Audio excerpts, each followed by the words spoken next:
I am starting its afternoon my dear students. बेटा yesterday, मैं yesterday की बात करूं, अगर आप पहले कल का लेक्चर देख चुके हो, criticisms of scientific management, criticisms यानी डिसएडवांटेजेस, तो लास्ट लेक्चर में, कल के लेक्चर में आपने फर्स्ट 6 पॉइंट्स कवर की होंगी और आज के लेक्चर में लास्ट की 6 पॉइंट्स कवर की चाहिए। इट मींस टोटली 12 पॉइंट्स को दो पार्ट्स में डिवाइड किया गया है। Yesterday's lecture from 1 to 6, today's lecture from 7 to 12, यानी आज के लेक्चर में रिमेनिंग आंसर कवर किया जाएगा। देखो, अगर बेटा आपने लास्ट लेक्चर नहीं देखा ना तो फिर आपको कम समझ में आएगा। आप पहले वो लेक्चर देख लो 1 to 6 क्या कह रहे हैं, उसकी बाद आज का लेक्चर जरूर देखो। देखो स्टार्टिंग कर रहा हूं मैं। First, criticisms of the scientific management, the father of scientific management, father, F for father, F for F.W. Taylor, F.W. Taylor scientific management के फादर कहने में आते, और उनके बातों पे चलते चलते कुछ डिसएडवांटेजेस हमें मिल गए। काफी रिजिड, काफी तकलीफ वाले उनके प्रिंसिपल्स हैं। इंसान होता है, मशीन नहीं होता। आप एम्प्लॉइज को तोड़ोगे, उन्हें बांटोगे, उन्हें मशीन की तरह स्टैंडर्ड में फिक्स करोगे। They are the human beings and human beings have the feelings, उन्हें भी कुछ फीलिंग्स होंगी। देखो स्टार्ट कर रहा हूं मैं 7th पॉइंट से। स्टार्ट करने से पहले बेटा 7 पॉइंट्स में स्टार्ट करूं, 7, 8, 9, 10, उससे पहले 1 मिनट के लिए 1 to 6 loss of the initiative. उनका मन नहीं लगेगा हमारे ऑर्गेनाइजेशन में, उनका मन नहीं लगेगा, सेल्फ इंटरेस्ट नहीं होगा ऑर्गेनाइजेशन के डेली टारगेट्स में। सेकंड, लॉस ऑफ इनिशिएटिव के बाद की बात करें। सेकंड, एक्सप्लॉयटेशन ऑफ वर्कर्स, आप उन्हें लूट रहे हो, उन्हें वसूल कर रहे हो वो पैसे जो दे रहे हो हद से ज्यादा। थर्ड की बात करें, मैकेनिकल अप्रोच, मशीनें नहीं है वो जो मशीनों की तरह जितना हम कहेंगे एग्जैक्टली 100% उतना ही काम करेंगे। इंसान है, गलती इंसान से ही होती और इंसान गलतियों में से ही सीखता है। देखो fourth one, undemocratic in nature. Undemocratic, आजादी न होना। डेमोक्रेटिक इन नेचर, एम्प्लॉइज आजाद हो, उनसे एडवाइसेस ली जाए, उनसे सजेशंस ली जाए। यहां पे ऐसा कुछ भी नहीं है। साइंटिफिक नेचर कह रहा है अनडेमोक्रेटिक, आप उन्हें कैद करके रख रहे हो, जो आप कह रहे हो उन्हें वो ही करना पड़ रहा है। Next, fifth one, problem of unity of command. बेटा एक एम्प्लॉय के पीछे 8 जने, 4 जने जो प्लानिंग बनाएंगे, 4 जने जो प्लानिंग को इंप्लीमेंट करेंगे, बॉस करके, गैंग बॉस, टेक्निकल बॉस, तो 1 जने के ऊपर 8 जने उसके ब्रेन को कंट्रोल करेंगे, वो कमांड प्रॉपर नहीं हुआ ना। नेक्स्ट, सिक्स्थ वन, जो लास्ट पॉइंट है हमारी कल के लेक्चर में, आपको चाहिए कि आपका ऑर्गेनाइजेशन काफी इफिशिएंट हो, मशीन्स काफी लेटेस्ट हो, एम्प्लॉइज काम बहुत सही तरीके से करे, तो इसके पीछे कैपिटल इन्वेस्टमेंट्स भी बहुत होगा, एक्सपेंसिव। फ्रॉम टुडे, आज की बात करें, फ्रॉम टुडे, बेटा अगर आज की बात करें ना तो क्लियरली 7th पॉइंट से मैं स्टार्ट कर रहा हूं। देखो डिपार्टमेंट्स को तोड़ना, वर्कर्स को सेपरेट करना, उनके ऊपर स्टैंडर्ड्स बनाना, इट मींस आपका टर्नओवर अगर बहुत बड़ा है, आपका टर्नओवर, आपकी सेल्स करोड़ ऑफ रुपीस की, शायद उससे भी ज्यादा, तो ये बातें आपकी ऑर्गेनाइजेशन के लिए फिर भी सूटेबल हो सकती है, पर आपका टर्नओवर इतना ज्यादा नहीं है, आपकी सेल्स करोड़ में नहीं है, मिलियंस एंड बिलियंस में नहीं है, तो ये बातें आपकी ऑर्गेनाइजेशन के लिए, आपके फर्म के लिए सूटेबल नहीं होगी, not suitable for small firms. देखो, due to the lack of the funds, पैसे ही नहीं है, इन्वेस्टमेंट्स इतनी नहीं है, मशीन्स टेस्ट नहीं है, आगे due to the lack of the funds, small concern यानी organization cannot afford to introduce the new system, new technology, new computers के software, new check in checkout का सिस्टम, पैसे लगते हैं उसके लिए बहुत सारे, और साइंटिफिक मैनेजमेंट नहीं अप्लाई कर सकते हो। आगे 8th one, problem of reorganization. आपकी ऑर्गेनाइजेशन सेटल्ड है, आपकी ऑर्गेनाइजेशन स्टेबल है, देन ऑल्सो आपका मन है कि FW टेलर्स के सारे प्रिंसिपल्स अप्लाई किए जाएं और ऑर्गेनाइजेशन को most efficient organization in the world बनाया जाए। ये कहने में टाइम लग जा रहा है, most efficient organization in the world. अगर कहने में इतना टाइम लग रहा है तो सोचो उसे ऑर्गेनाइज को रीअरेंज करने में, फिर मशीन्स न्यू, फिर मटेरियल्स न्यू यानी अपडेट होने चाहिए मटेरियल्स, उनकी क्वालिटी अच्छी होनी चाहिए, वर्कर्स को फिर से ट्रेनिंग, टूल्स और होनी चाहिए, इक्विपमेंट्स और परचेस करनी है, बहुत वक्त लगता है इसके लिए। लिखा हुआ है प्रॉब्लम ऑफ री यानी कि फिर से अरेंज करना ऑर्गेनाइजेशन को। Scientific management requires that installation of new setup and therefore the old setup, जो पुराने तरीके की मशीन से, पुराने मेथड्स से, पुराने तरीके के वो काम करने का तरीका है, old setup need to be replaced during the change over the organization. क्योंकि आप चाहते हो कि हमारी ऑर्गेनाइजेशन बहुत स्ट्रिक्ट हो, डिसिप्लिन वाली हो, एफिशिएंट बहुत हो, कॉस्ट कम से कम लगे तो कीमत चुकानी पड़ती है उसकी। आगे the work needs to be suspended, हाल फिलहाल काम को रोक दो। Therefore, the scientific management may waste at least temporary, आपका हाल फिलहाल तो टाइम बहुत जाएगा, उसके बाद जाके आपकी ऑर्गेनाइजेशन रीबिल्ट और रीस्टैब्लिश हो जाएगी एक मॉडर्न और एडवांस तरीके से।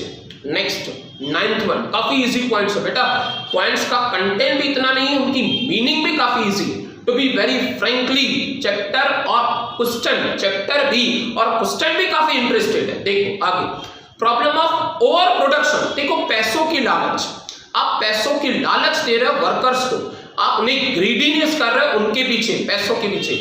जो वर्कर कम काम करेगा पैसे कम मिलेंगे, सही काम करेगा पैसे सही मिलेंगे, जो स्टैंडर्ड है, ज्यादा काम करेगा पैसे ज्यादा दे भी नहीं रहे, काम भी ज्यादा करा रहे हो, ओवर प्रोडक्शन। आप डेली 100 यूनिट्स का टारगेट बना रहे हो, आपके एम्प्लॉइज कुछ बोनस के लिए, कुछ अट्रैक्टिव इंसेंटिव्स के लिए ज्यादा प्रोडक्शन कर रहे हो। ज्यादा प्रोडक्शन यानी आपके स्टॉक में पैसे ज्यादा ब्लॉक होंगे, भले आपकी सेल हो या नहीं हो, आपके पास ओवर प्रोडक्शन से स्टॉक ओवर हो जाएगा और ओवर स्टॉक आपके पैसों को ब्लॉक करेगा। लिखा हुआ है the scientific management helps to increase the productivity input divide by output. कितने इनपुट्स का केजी है, कितने आउटपुट्स का raw material sorry finish goods है। आगे इंक्रीज इन द प्रोडक्टिविटी में lead to the over production. इतना स्टॉक बढ़ चुका है, हर वर्कर को आपने ट्रेन कर लिया कि 100 यूनिट्स का टारगेट है, आपके वर्कर्स 120 यूनिट्स बना रहे हैं, आपके वर्कर्स 140 यूनिट्स बना रहे हैं, 20 यूनिट्स चाहता, 40 यूनिट्स चाहता, 30 यूनिट्स चाहता, 10 यूनिट्स चाहता, 50 यूनिट्स चाहता, ज्यादा से पैसे ब्लॉक भी ज्यादा, डिमांड कम, सप्लाई भी ज्यादा। इसके बाद फिर मार्केट में recession. Overproduction leads to the more supply in the market and therefore it may lead recession. Demand कम है, supply बहुत ज्यादा है, demand कम है, supply ज्यादा है, यानी ultimately आपके goods को सेल होने में टाइम लगेगा और उस वक्त तक आपने पैसों को बर्बाद कर दिया। आगे 10th faulty, गलती, wrong, faulty assumptions। देखो Taylor, FW Taylor and his followers, जिन्होंने उसे सपोर्ट किया, assumed that workers are motivated by monetary gains। इन्होंने ये समझा ही नहीं, एक्चुअली टेलर ने इस बात को शायद डीपली नहीं लिया कि वर्कर्स भी ह्यूमन बीइंग्स हैं, उन्हें सिर्फ पैसों से कंसर्न नहीं है, उन्हें प्रेज, उन्हें एप्रिसिएशन, उन्हें अपनी तारीफ से भी जरूर कंसर्न है, सिर्फ मॉनेटरी गेन से कुछ नहीं होगा। आगे in fact it is not just the wages that motivates a worker to perform the better but workers have to need the social as well as ego needs. Best तरीके से उन्होंने समझाया कि समाज की भी जरूरत है, इज्जत की भी जरूरत है, एक रिलेशन जो हमारा कंपनी के बॉस के साथ हो, एक रिलेशन जो हमारे सारे वर्कर्स के साथ हो, उसकी भी जरूरत है। सिर्फ 500 रुपया per day, 500 rupees per day उतनी हैप्पीनेस नहीं देगा जितनी 500 वर्कर्स की यूनिटी देगी, जितना 500 वर्कर्स के साथ वो बॉस का साथ में गाइडेंस हो, डायरेक्शन हो, सपोर्ट हो, उन बातों से ज्यादा खुशी मिलेगी कि कंपनी सच में हमारी फैमिली है और हम उसके परमानेंट फैमिली मेंबर्स हैं। द वर्ड परमानेंट बहुत मैटर करता है ये वर्ड। देखो आगे मैं रीड कर ले रहा हूं इस बात को, that just not the wages motivate the workers to perform the better, but workers have the social and the ego needs as well as they can motivate them to perform the better. The word ego needs है बेटा, हर किसी को ना अपनी पहचान चाहिए। देखो नाम किसे नहीं चाहिए, white collar and tight collar, white collar and tight collar, हर किसी को नाम चाहिए। वर्कर्स को पैसों से ज्यादा प्रमोशन चाहिए, वो जगह चाहिए, वो सीट चाहिए, वो इज्जत चाहिए जो बैठ के उन्हें दूसरे उनकी सबऑर्डिनेट्स प्रोवाइड करें, यानी डे बाय डे उनका जैसे प्रमोशन हो। पैसे भी मैटर करती हैं पर शायद बाद में इज्जत और एक प्रमोशन ज्यादा मैटर करता है। आगे ईगो नीड्स उसे ही कहते हैं कि कोई चैलेंजिंग अपॉर्चुनिटी हो, कुछ कर दिखाने का हमें एक चैलेंजिंग अपॉर्चुनिटी मिले, न कि डे बाय डे सिर्फ वो चाउस यानी वो बोरिंग काम 365 डेज। आगे नेक्स्ट 11th इंडिविजुअलिस्टिक अप्रोच। देखो हर इंसान की सोच है बेटा, इमोशनल बातें अलग, प्रोफेशनल बातें अलग। या तो आप सिर्फ इमोशनल चलो तो भी गलत है, या तो आप सिर्फ प्रोफेशनल चलो तो भी गलत है। There should be the combination. Bhelpuri बनाने में सारी बातों का कॉम्बिनेशन होता है, उसके बाद उसकी टेस्ट आती है। यानी वर्कर से आप सिर्फ प्रोफेशनली चलोगे रिजिड हो जाएगा, बहुत स्ट्रिक्ट। आप सिर्फ इमोशनली चलोगे तो वो आपको काम ही नहीं करने देंगे, ना ही खुद करेंगे। तो करें क्या, आप मिक्सिंग पॉलिसी अडॉप्ट करो, combination. Taylor scientific management places too much importance on individual performance। एक का परफॉर्मेंस देखो, एक का टेलर ने मतलब उनके ऊपर स्ट्रेस रख दिया है, प्रेशर रखा है बहुत। आगे rather than the group performance, मिलके काम बांट के, खुशी बांट के, दुख बांट के, प्रेशर बांट के काम करेंगे, वो स्ट्रेस को डिवाइड हो जाएगा और मिलके ग्रुप में काम करेंगे। Group performance nowadays the success of an organization depends not only the individual but also on the group performance। आपके पास 50 वर्कर्स हैं, आप 50 में से सिर्फ एक के ऊपर स्ट्रेस नहीं डालो, दो के ऊपर स्ट्रेस नहीं डालो, आप स्ट्रेस किसके ऊपर भी नहीं डालो, आप टारगेट उनके ग्रुप का रखो। नेक्स्ट आगे उसके बाद last 12th point, problem of separation of planning from doing. सोचते कुछ और हो, करते कुछ और हो। Taylor advocate the separation of planning from doing. In real practice one can not separate the planning from doing. जो आप सोच रहे हो उसे करने से अलग मत करो।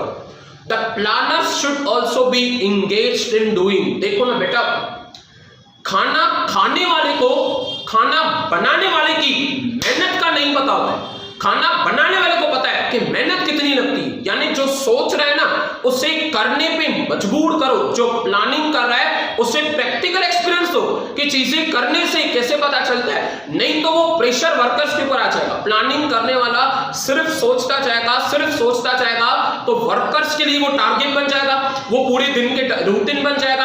और रूटीन कितना स्ट्रांग है ये प्लानिंग करने वाले को पता ही नहीं चलेगा जब तक वो खुद नहीं करेगा।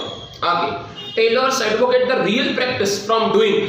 Planners should be engaged in doing, and then only they will be able to frame the realistic plans and policies for the organization. उन्हें एक्चुअली पता होना चाहिए कि 100 यूनिट्स खुद कैसे बनाते हैं और खुद को कितना टाइम लगता है, इसके बाद हम दूसरों के लिए टाइम आवर्स डिसाइड करें।